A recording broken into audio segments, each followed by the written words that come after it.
So we hopping on that introduction without Brother Mark knowing he gave an introduction this morning in terms of peace. Let me give you a scenario. Can you imagine, I think the current president of the US is it Biden? Am I correct? Is Biden? Yes, Biden. Yeah. Imagine you find out that Biden, Joe Biden, has ordered a hit on you. So the FBI, they're coming to your house and wondering what is going on here. It's like a Mission Impossible movie. They get you and they got you in this room and listen, you ask them what is going on. Now the president put a hit on you. What would your first reaction be? Let's put yourself in that scenario. If you are honest with yourself, the first thing that you will say, it's a mistake. Me? No. Then you will say, what threat could I possibly have towards the US government for them to come and arrest me and detain me? Why me? Now, in our pursuits of peace, we often forget that we are on the battlefield of life. We often forget that as you have enrolled in the army of the Lord, an army is meant to fight on the battlefield. A mechanic, his home ground is the car. An IT guy, his favorite place is the computer. A carpenter, he loves where there is wood. An army, they thrive on the battle. And some of us, as the scenario that I gave you, some of us are finding it difficult to navigate the current circumstances we are in because as the enemy has detained us, we still think it's a mistake. We still ask ourselves, what am I doing here? On the battlefield, the disorientation caused by the disbelief in a resulting attack grants the opposition momentary upper hand. It's like you're in a boxing match. And all of a sudden, you get this unexpected right hook and it's not the power of the punch, it's the surprise that it got through and it disorientates you, and for that moment you are vulnerable because you never expected it. And that's how where the enemy has us. It's not that his attack has the power to take you out. Hear me this morning. I speak from experience. It's the fact that he disorientates your senses to ask yourself, why is this happening? And in that state, you run to the wrong things. You pray in the wrong direction. You seek help in the wrong places. 1 Peter 5 verse 8 says, be sober and vigilant, because your adversary, the devil, walks about like a roaring lion, seeking whom he may devour. I like the tense. So Emmanuel, in terms of the English language, the devil, your adversary, walks about. Not he walks.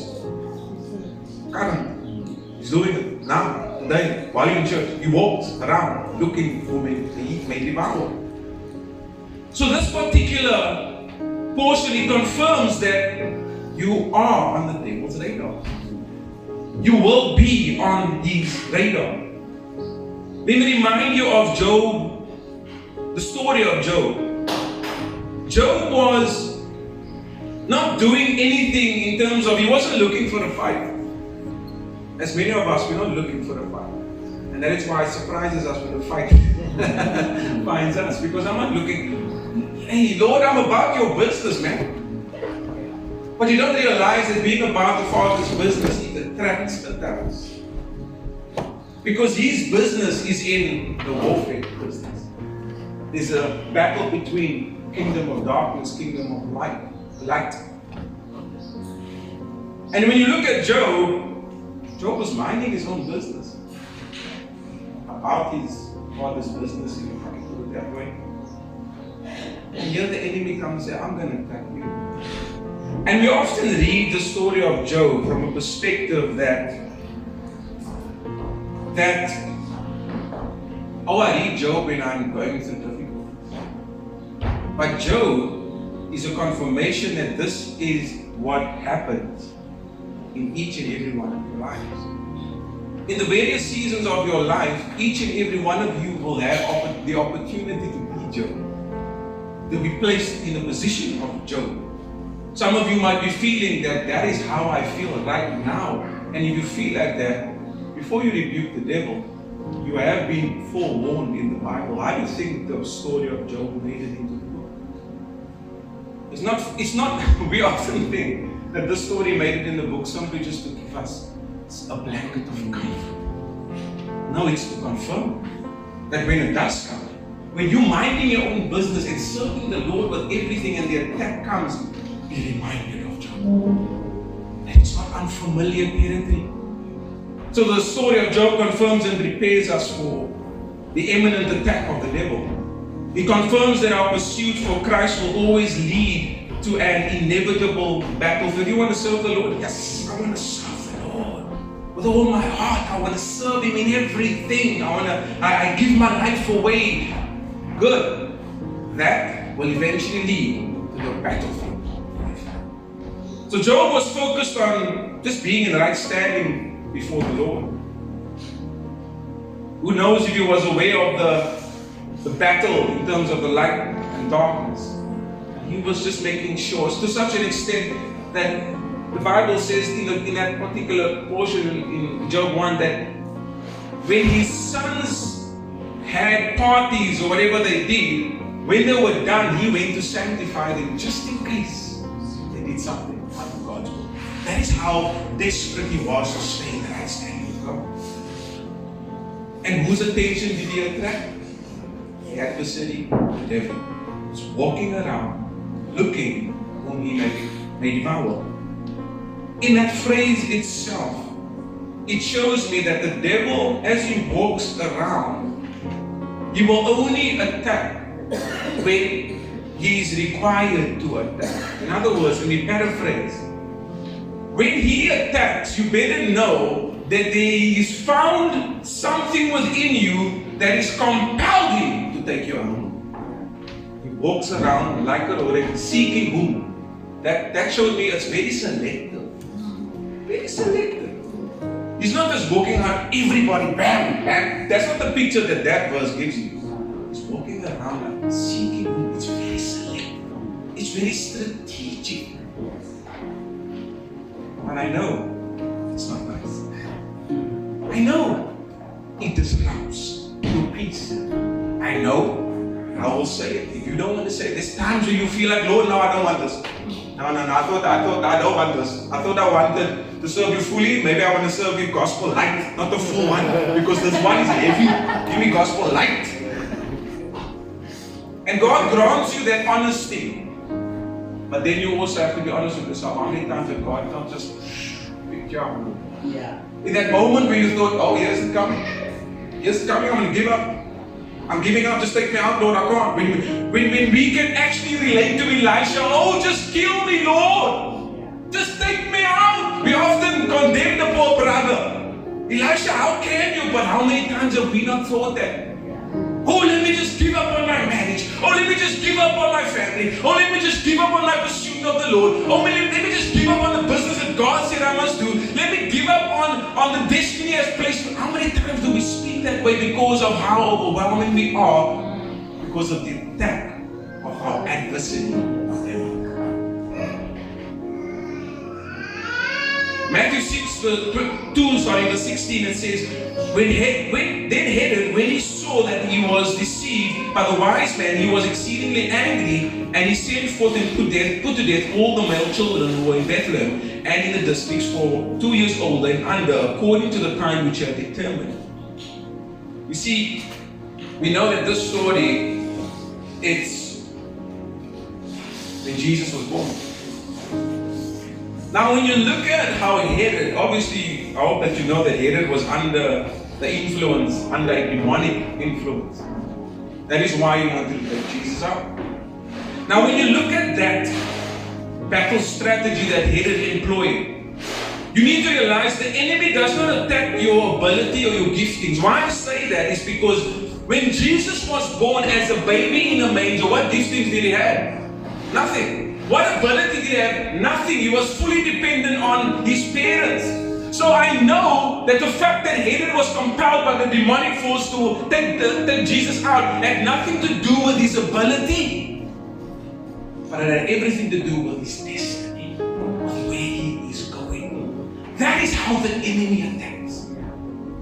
He's not worried about what you do. He's worried where you're going. That's what he wants to do. And a lot of times, we cannot gain the proper weaponry because we're thinking he's after my gifting. No, he's not after your gifting. In actual fact, there's another sister down the road that has the same gifting as yours. There's another pastor that can preach just as well as you, just two streets up. He's not after your gifting. He's after where your feet is taking you. That's what he's after. Sometimes we hold on to the giftings. No. Where you going? Look at your gifting and look at the current trajectory. Where is it taking you? That's what he's after. He's threatened by the current GPS location in the spirit. He's frightened about it. Isaiah 54, verse 16 to 17, it says, behold, let's listen to this.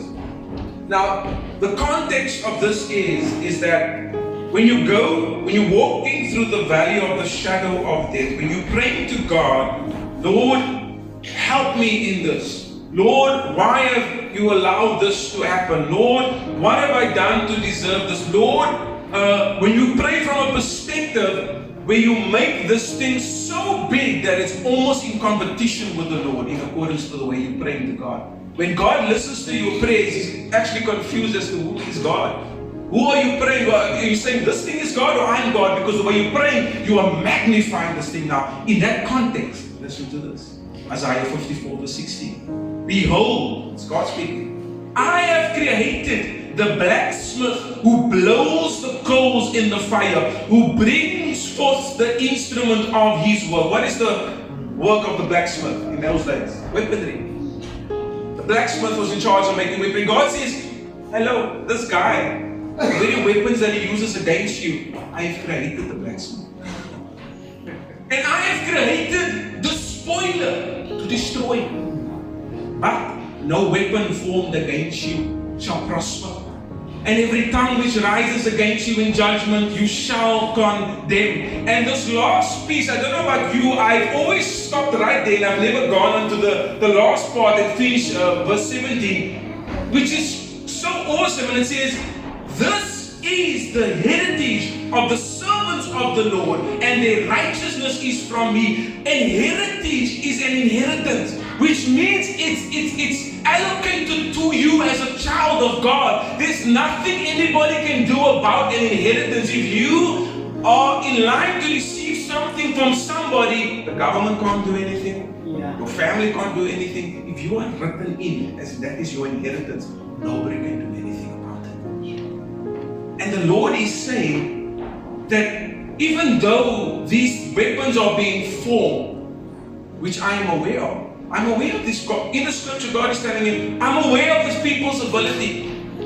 I'm aware of all the backstabbers in your life. I'm aware of them. I know them. Do you think they surprise me? Do you think their countenance towards you surprises me? No, I've created them. I am fully aware of them. But no weapon formed against you. Sure. Now we find, God is not in it. But you need to read it properly. No weapon formed against you shall prosper. It's a confirmation. As much as you don't want to admit it, it's a confirmation that the weapon will be formed. So you will see it in front of you. But it won't prosper. It's like sitting at the gun maker's desk that is making the gun to destroy you. You're sitting there and you're seeing how he's making the gun. It's being formed, but when he takes aim, click, working, click, not work. That's the scenario. You're watching it. Some of you are watching the thing form in front of you and you feel so helpless. You're saying, Lord, why is this being formed? Yeah, it can be formed. I told you it can be formed. I have no problem with it being formed, but I confirm your inheritance is it will not prosper over you. This verse is for children of God. It's not for everybody. It's not for the entire world. An inheritance is a selective thing. So as a child of God, you have that. Because weaponry is being... Look, the world is destroying itself. It's destroying itself. Sometimes us believers, we get caught in the crossfire. But according to this verse, that even though the weapons are formed, it's not going to prosper over you. And sometimes we forget this because we interpret the formation of the weapon as a guarantee it's going to destroy us. The fact that I see it means it's going to overcome me. And in this difficult time that I'm going through, in terms of I don't understand what's happening in my body, God had to communicate that to me. Even though it's being formed, it's not going to prosper. So the formation of it in your body, my son, it's not a guarantee that it's going to work. It's not going to prosper. And the reason why God allows this, because obviously you have to question the Lord. The Lord don't mind honesty. I don't know if you know this. You don't mind honesty. And when you question the Lord, but okay. So Lord, this thing is being formed. I don't like it. The moment you grasp the concept of Isaiah 54, now you open yourself to ask the correct question, which is, if this thing that is designed is not taking me out, what is its true purpose? Now when you start asking the correct questions, now God gives you the answers that you need. Yeah. Some of our communication, you're asking God the incorrect things. You're asking God, God is a God of truth and He can only respond in truth. So when you ask Him out of an area that it's not truthful, you're asking something that doesn't make sense to Him, He can't respond to that. He waits until you're in alignment with Him. Now you're praying the right prayers. Now you're declaring the right things. Because you're not declaring from a position of I want to escape this. You're declaring from a position I want to learn from it. I want to be empowered by it. This thing is not taking me out. What is the assignment? Come on. Reveal it to me. When you get to that position, now you start praying different. You don't pray this big place. Oh, now you start praying. Okay, Lord, okay. I understand. Show me. And then you start speaking to the devil. You start speaking directly. What is your sign here, brother? What is your sign in my life?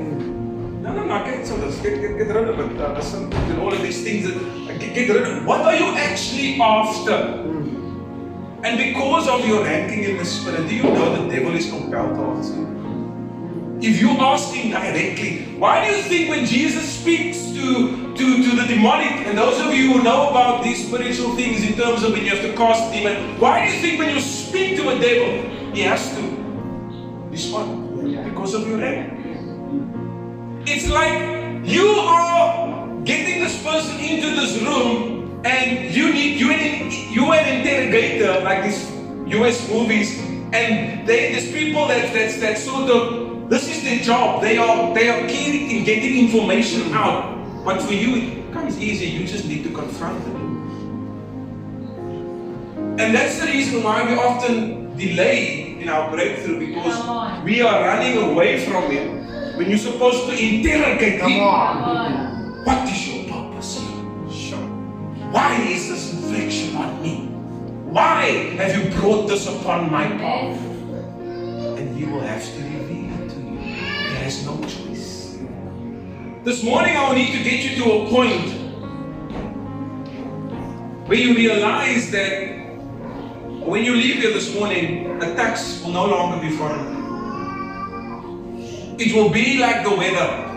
When you walk out one day, it's raining. Oh, it's raining. Let me just go back and change. But oh, it's raining. Woe am I here. Yeah. That's what I want to get you to. It's seasonal. It's strategic. Don't run away from it. Just, oh, you are here today. Okay, I've been expecting you actually have the clothing inside here. So let me just put on the proper attire. And let us get this thing going. So as with Job, also with you.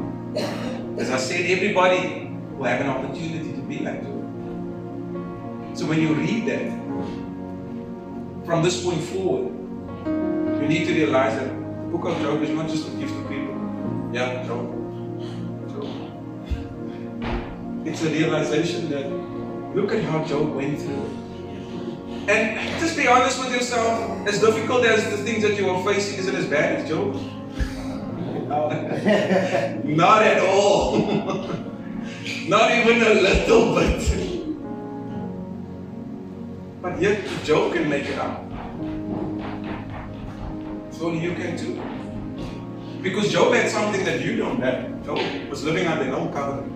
You're living under the new covenant with the help of the Holy Spirit. Come on. Come on. New covenant. New covenant. It's like driving an old Beetle that's stock Beetle, and you have a new covenant Ferrari next to you, but you're complaining that you can't get your destination. And past the VW comes past and he goes beep beep, and you're sitting in a Ferrari, but you're cursing the Ferrari because I'm not getting to where I want to get. You need to realize you're under the new covenant. There's benefits in the new covenant. There's authority in the new covenant. So the demonic realm understands the power of the seed. And this is the basis for every attack in your life. The enemy is after the seed. He's not after what he sees now. He's not like us that just lives for tomorrow. That just lives for what we see now. There's some difficulty. We live in that moment. We consume it. No, he's not worried about it. He's looking. Hey. His attack that is putting in place now is to deter you 10 years from now. That's what he's after. And this is why youth don't understand the concept of an attack from the enemy, because the way the enemy attacks now, the way he's attacking the youth now, is on such a subtle level that you think, oh, but there's nothing wrong with that. Oh, there's nothing wrong with that. No, the devil's patient. He's patient. He's introducing this to you now so that when you're 31, you might be 30 now, but when you're 31, you're messed up because of what he's doing today in your 30-year-old life. And you say, oh, that's okay. It's not so bad. Everybody's doing it. So as the demonic realm understands the power of the seed, Jesus also understood the power of the seed. In John 12, verse 23 to 25, and Jesus answered them saying, the hour has come for the Son of Man to be glorified. This is Jesus speaking about his assignment. The hour has come for the Son of Man to be glorified. Truly, truly, I say to you, unless a grain of wheat falls into the earth and dies, it remains alone. But if it dies, it bears much fruit. He who loves his life loses it. He who hates his life in this world will keep it to life. This is Jesus explaining to his disciples his assignment on earth. When Jesus makes a comparison, he's not doing it for the theatrics. He's doing it because I need you to understand this. So for this moment, because I desperately want you to understand it, I'm going to make an example that you can understand, that you can grasp, because you cannot miss this. I'm going to speak plainly to you now. And the way he describes his life, and remember his life, we have life today because of his life. And if he explains his life in terms of wheat that needs to die, go into the ground and be planted, he's actually explaining to you your life. Because does Christ not live in you? Does he not live in you? In each and every one of you? Yeah. So if Christ in me, the hope of glory, it means that if Christ described his life as a seed that must fall to the ground and die, he's also indirectly describing my life. Because according to the Bible says is that I die daily. And I want to walk into the footsteps of Christ. Now, a lot of us, we want to walk in the footsteps of Jesus, but we want to strategically walk in the things that we want of Jesus. Yeah, give me the healing. I want to heal people. Yeah. I want to cast out some devils up in this place. That's the footsteps I want to walk in. But don't give me the footsteps that walks towards the road of Golgotha. Amen. Calvary is a requirement for your life. Everybody needs to walk the road of Calvary. Everybody needs to get to Calvary. And once you shed yourself of the fear of the road to Golgotha, that's when you truly start to live. Somebody that no longer fears death is somebody that is truly alive. As long as you have, and this is what Jesus is saying in the latter part of that verse, that he who loves his life loses it. The more you try and hold on to your life, in other words, sheltering your life from the so-called bad things in this world, sheltering your life in a position that I need to keep myself safe, you're going to find yourself losing it. It's like running with so many things you try to keep, eventually it falls out. But Jesus says, but the moment you hate your life, now hate is not referring to you just disregard, I'm not worried, to such an extent I don't bother anymore because I just don't worry, I don't cut my hair, I don't worry how I look, I walk outside in my pajamas, I'm not worried.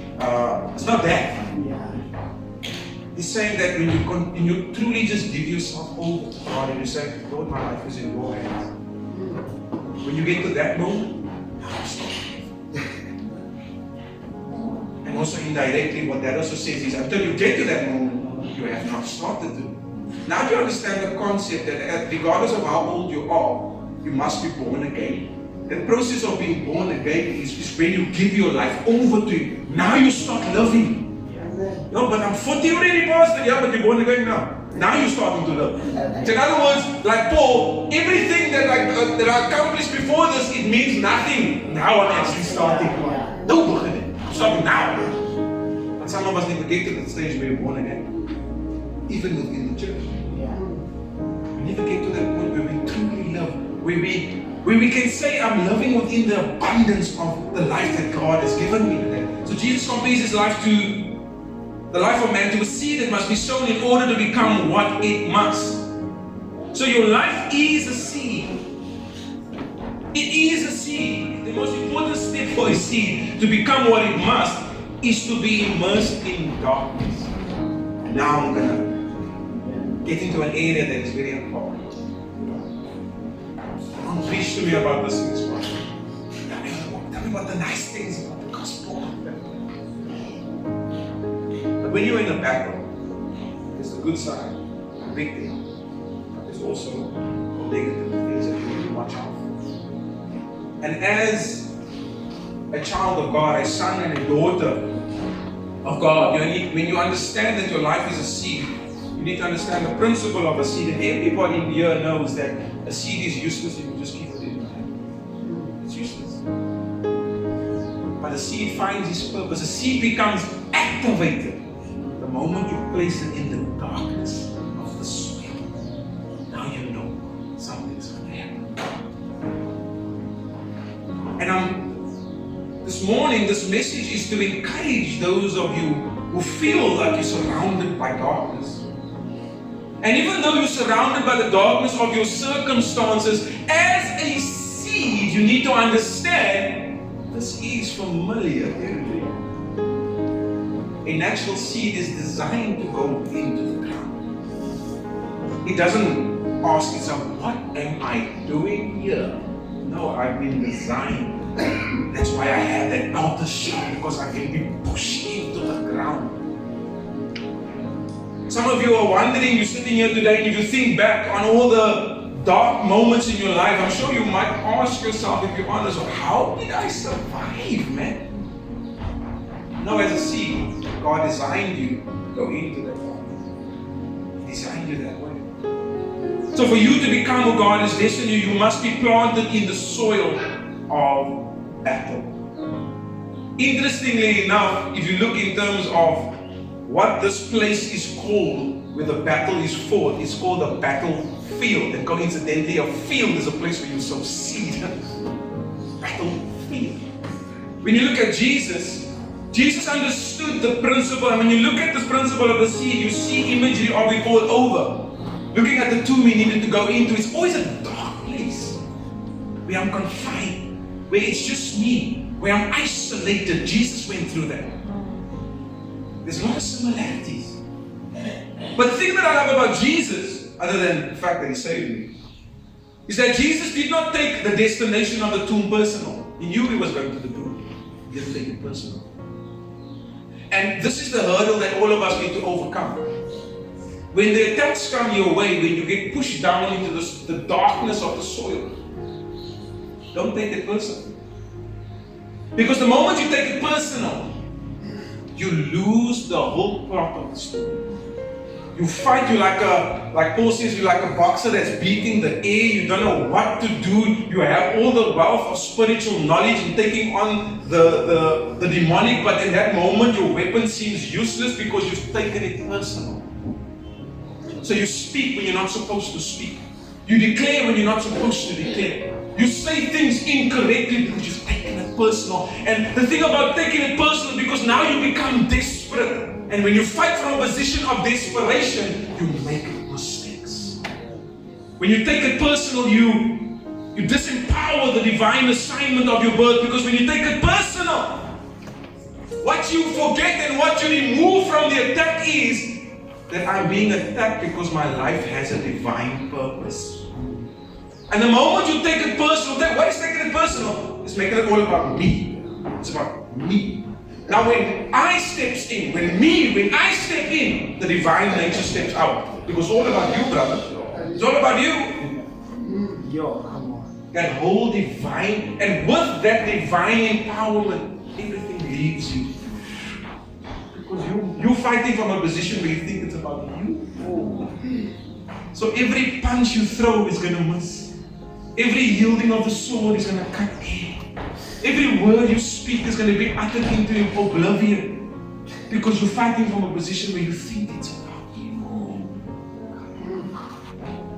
Many of you sitting here, you are powerful. But in the battle, it seems like you are not. Because you're taking it personal.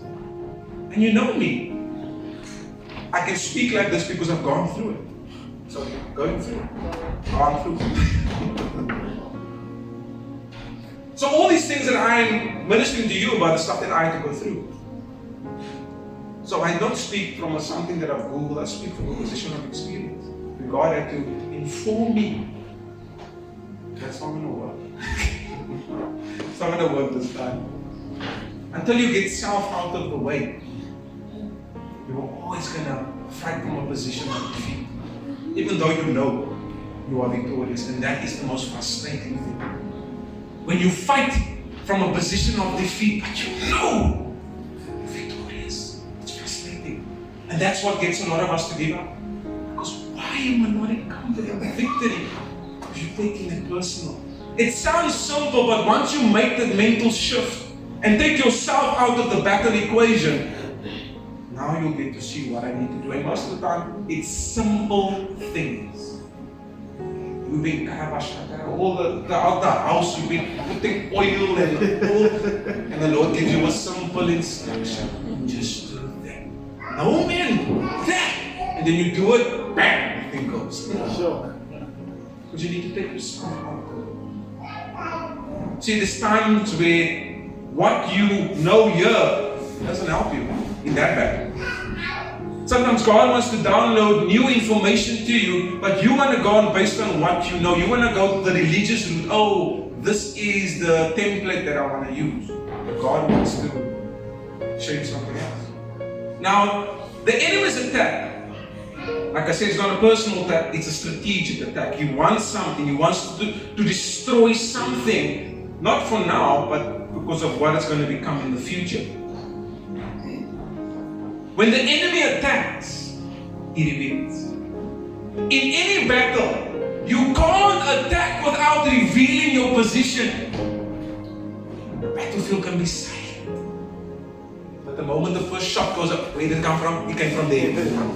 But before the shot came, nobody knew there was anybody there. But the moment you shoot, you give your game away. It's the same with the devil. But again, it sounds like it's new information I'm giving you because you have made the battle personal. Yeah. you've been overwhelmed by the fact that you're being shot at, instead of saying, where did that come from? Where were you hiding all along?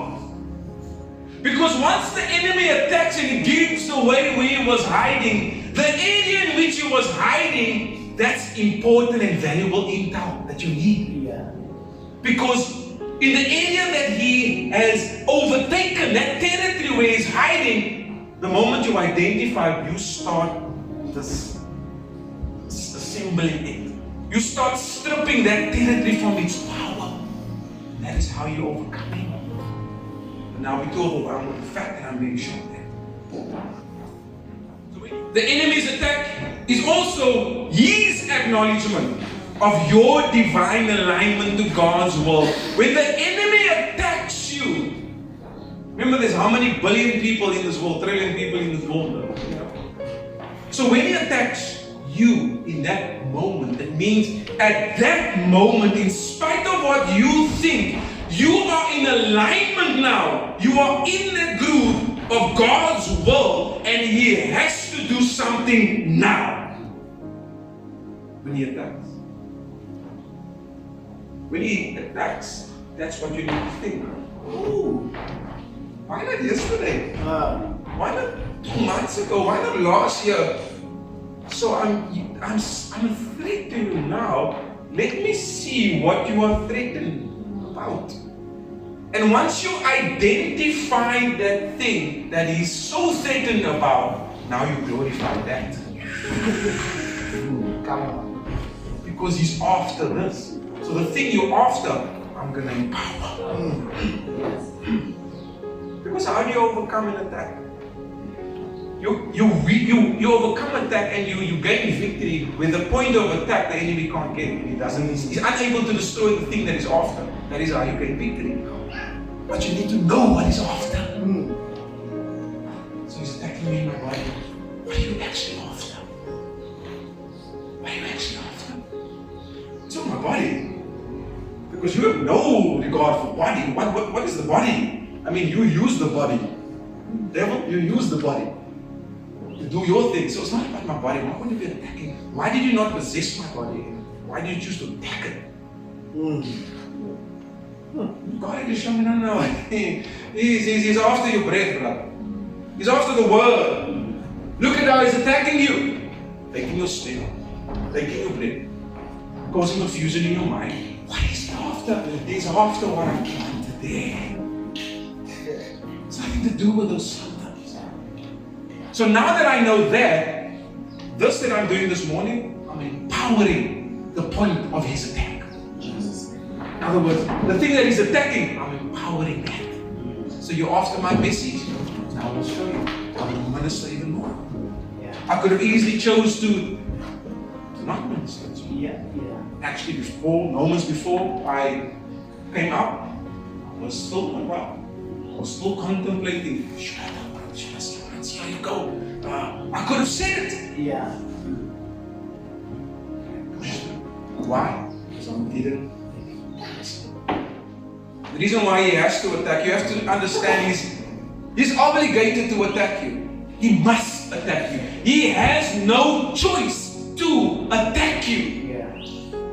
No choice. And why? Because when you are in alignment with God's will, when your family is in alignment with God's will, when your business is in alignment with God's will, when the area is in alignment with God's will, the devil is left with two alternatives. Either he watches the will of God unfold, or he intervenes and disrupts the will. And I've come to know the devil, he's not a spectator, he's a participator. We as Christians can be dransitters. We just want to watch from a distance. The devil don't play the game. He likes to get his hands dirty. He loves the battleground. He lives with, he thrives on it. How do I know that? You have to love battle to take on a mighty God. You must love battle. When you take on a God that is more powerful than you, to such an extent he said, no, Michael, you take this guy.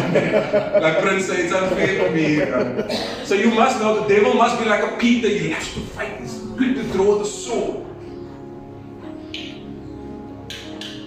So your life is a seed. Say, my life My life is a seed. is a seed. So a seed is made to withstand the darkness of the soil. A seed is made to thrive on the darkness that surrounds it. Your seed is formed when God knitted you in your mother's womb. That when He was knitting the seed, He was knitting who you're going to become.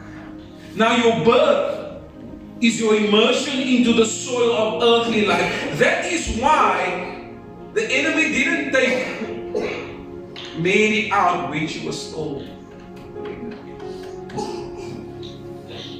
He waited until Jesus was born. Now I'm gonna let all the stops start. Because at that moment, when you are born, you need to understand, you need to view the earth, your earthly life as soil. And the moment you birth, everything that God knit into you now is planted into this world. And now you start growing from that position. You can be a one-day-old baby, but your purpose is at start. It started. Remember, He's not after your ability. You can't do anything as a child. You can't even speak or anything. That is why when my parents shared that story with some of you that were there, the enemy tried to take me out as a baby. Why? For this moment. He didn't want this moment to happen. My parents were unaware of who I was going to become, but God knew and the enemy knew, and He needed to take me out because the moment I was born, I took my first breath, I was placed in the soil and the process started. So with each and every one of you, don't despise the beginning of small things. Because you don't see who you are yet. Don't think that you are nobody. Because you don't feel I have this relationship with God. Don't think that you are nobody. You are growing. There are moments in the life of a seed where it looks chaotic. Because now the covering, the nice covering it had, now all of a sudden it falls off and there's things coming out. It looks weird. But don't judge the seed based on that.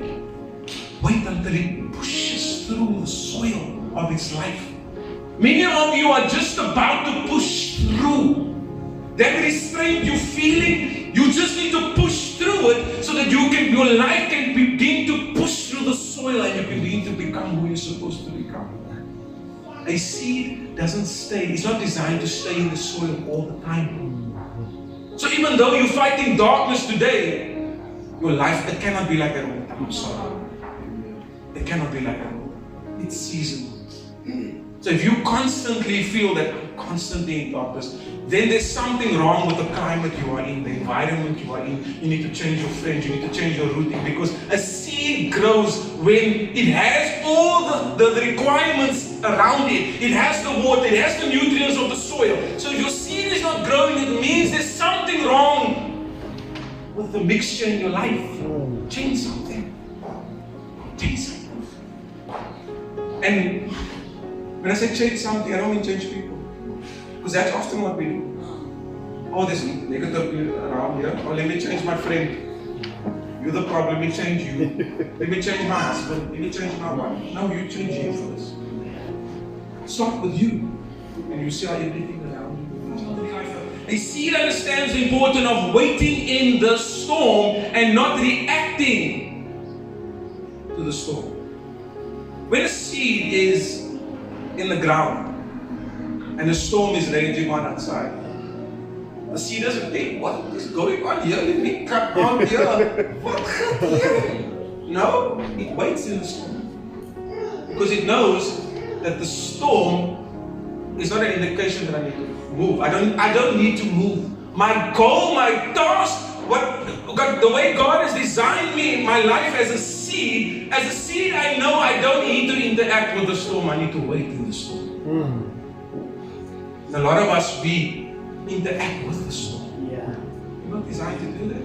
Wait. Let's wait upon the Lord. Shall we need this thing? They shall mount up with wings of eagle. They shall run in and grow weary. They shall walk in and wait upon the Lord. There's times where the storm is actually a blessing in disguise because it disrupts your routine. Some of you, the devil is in your routine. And the only way that God can get through to you is if He allows the storm so that the storm disrupts your routine. And why do I say the devil's in your routine? Because some of you find your strength not in your God, not in Jesus. You find it in your routine. What's the routine? Sunday I come to church, that's my routine. On Monday I pray. Then I do this and then I do. It's like that every single week, my routine. If I don't do this thing, I feel bad. I feel like a sinner. That's a routine. You're finding your strength in a routine. You're becoming a Pharisee. Find your strength in God.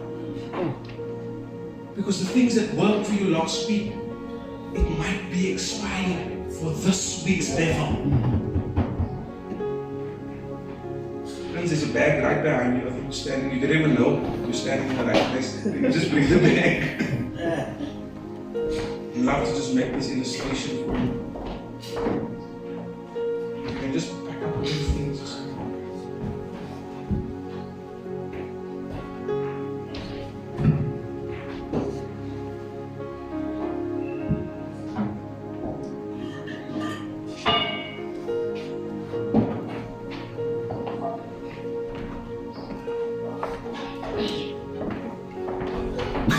So the seed gains its strength by waiting. The seed.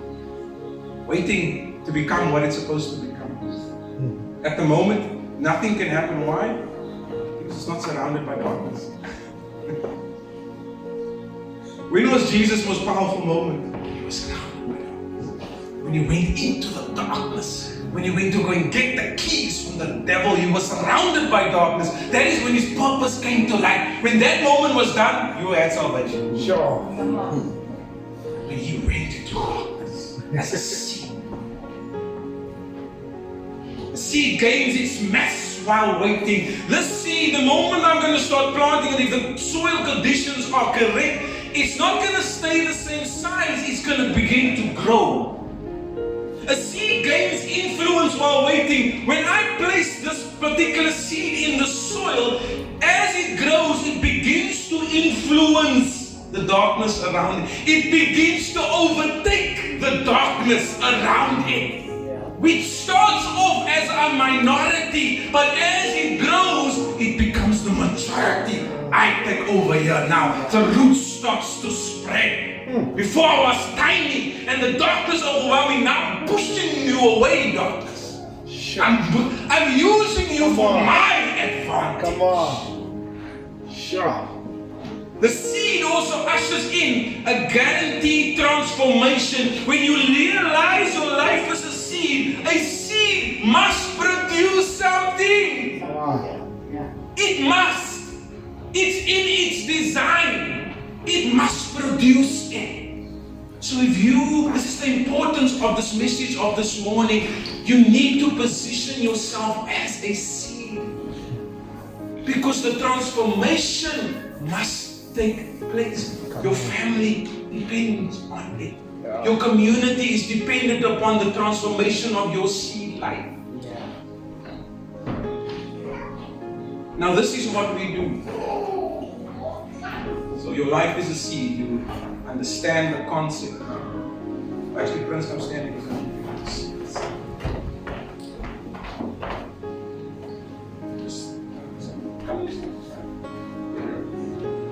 So this is your life. And now, God puts you in a bit of a confined space where it feels like you're alone. You're alone as the seed over there. And now the first thing that you ask the Lord, you ask God and you say, Lord, can you please take me out of this circumstance? And then you know what God does? He says, take you out. And He starts to cover you. You say, no, Lord, I need victory. Okay, no problem. You need victory. No problem. No, Lord, I feel like you're forsaking me here. I feel like you're forsaking me. Lord, I'm covered, I'm surrounded by darkness. Take me out of it. Okay, I'm going to take you out of it. And He starts to do this. And we interpret, thank you, Prince, we interpret this as, Lord, you don't know what's going on. You don't understand me. But God understands the power of the seed. He understands what the seed needs. you might be intimidated by being covered by dirt. God is not. This is the God that you serve.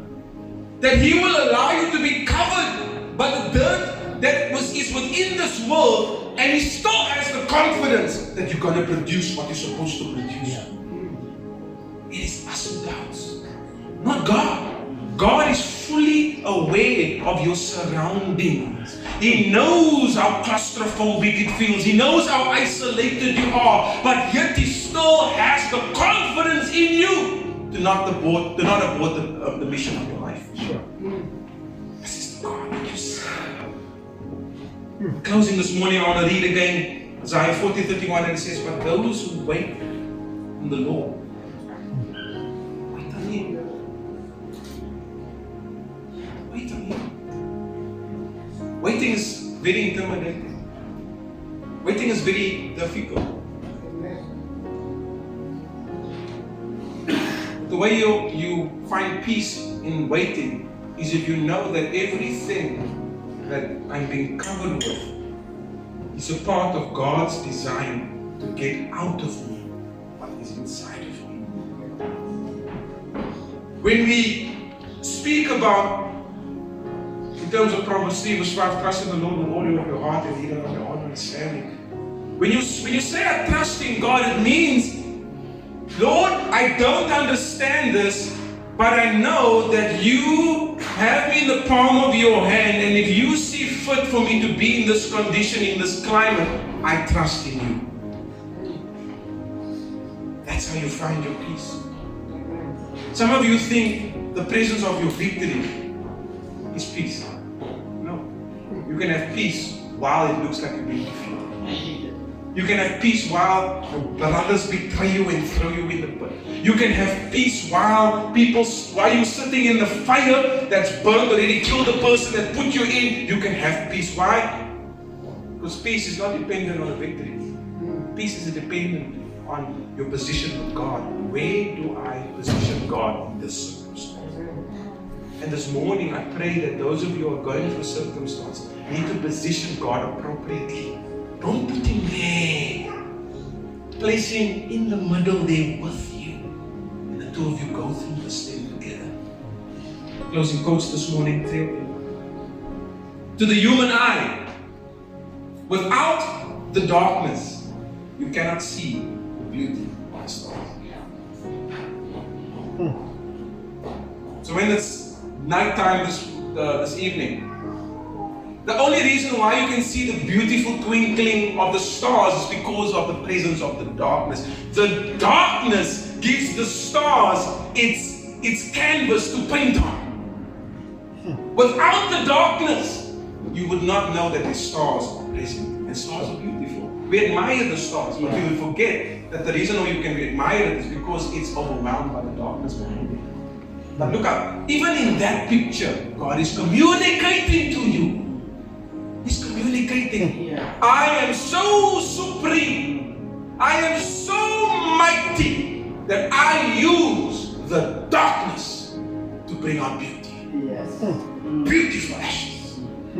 He's communicating with you. You need to be buried deep in the dirt before you can find your blossom. Some of you have thought that it's me sitting in the seed that's going to make me find my blossom. Yeah, it creates the climate, it gives you whatever you need. But your greatest victory will come out of your greatest battles. And that's what I want to leave each and every one of you today with, is that in this difficult time that you find yourself in, your family finds itself in, is that in this great battle, there has to be a great victory. Why? Because you cannot lose. As a child of God, you cannot lose. I don't care what it seems like, you cannot lose. And this is what God taught me through this ordeal. Is that yes, it feels like you go. There were moments where I felt, this is it. I'm leaving the earth. That's how I felt. It's God. And then God reminds me, you cannot be defeated. Okay, Lord said, I cannot be defeated. What do I need to do? Do what you need to do to get through this moment, because it's just a moment. Sure. Because defeat has not been designed in this attack for you. Yeah. I've disabled the defeat out of it. Remember, the weapons formed against you, it's not going to prosper. Do what you need to do. And then I ask God, Lord, what must I do to get over this? And He gives me the coping mechanism for that moment. Because in your battle, it's filled with waves. There are times where it's easy, but you're in the battle. Then there are times where it becomes difficult. And it's you want to give up, and then it goes down again. So in that moment where your battle peaks, where the enemy is on he's pulling out all the stops, ask God, what do I need to do to get through this moment? Because I know I'm not defeated. Come on. I know my family is not defeated. My marriage is not defeated. So what do I need to do to get through this moment? Last quote. 1 John 5 verse 4. For everyone born of God overcomes the world. And this is the victory that has overcome the world, even our faith. So we are born again. Your life is not your own. And in being born again, you are born into victory. I say again, you cannot be defeated. Regardless of how your circumstance might look now, it's no longer. Do what you need to do to get through that moment. We often make drastic decisions in that moment when it's going to pass actually tomorrow. The Lord knows it's going to be better tomorrow. But for you, you can't see the light at the end of the tunnel. But God knows. But you want to do something drastic. And then when you do the thing, the moment passes, now you're left with a mess. Because I've said something out of turn. I've done something out of turn. Now that the thing has lifted, now I have to deal with this. Instead of waiting for my Isaac, now produce an Ishmael. Now I have to deal with Ishmael.